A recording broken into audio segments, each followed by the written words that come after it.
So these are some techniques which you can use while searching or googling your problem or any learning material. So when you are searching for a specific statement, like here I am doing is when to use Node.js, so it's returning me some searches, which is here you can see why or when to use Node.js, etc, and etc. So if you want your search results for more accurate, you can use this commas for your statement, so it will show you a more specific result about the statement, like when and why and when to use Node.js in 2021. So that's all you can get in the specific state search. This is another technique while searching for any learning material. Like if I'm searching for React Native, and let's say I put this and enter it, so it's showing me React Native.dev and other searchable links which can be in this criteria. So if I put this minus JavaScript, so it will eliminate the JavaScript keyword from my search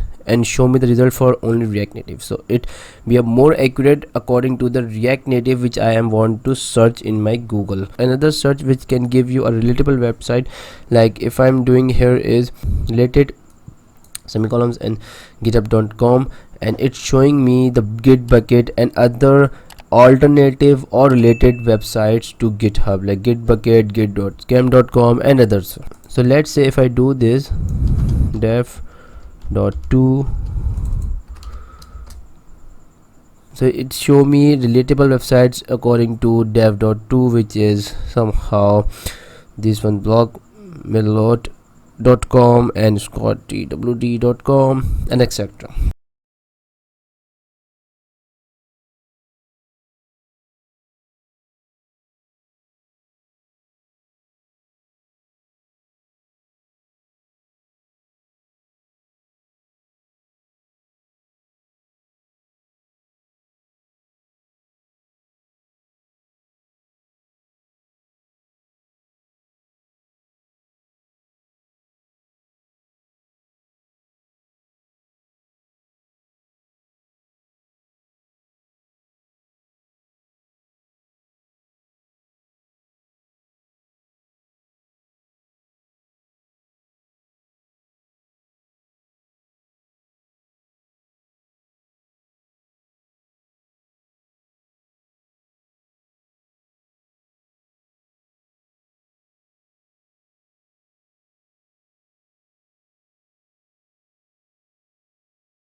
Don't forget to like, share and subscribe to my YouTube channel. Allah Hafiz.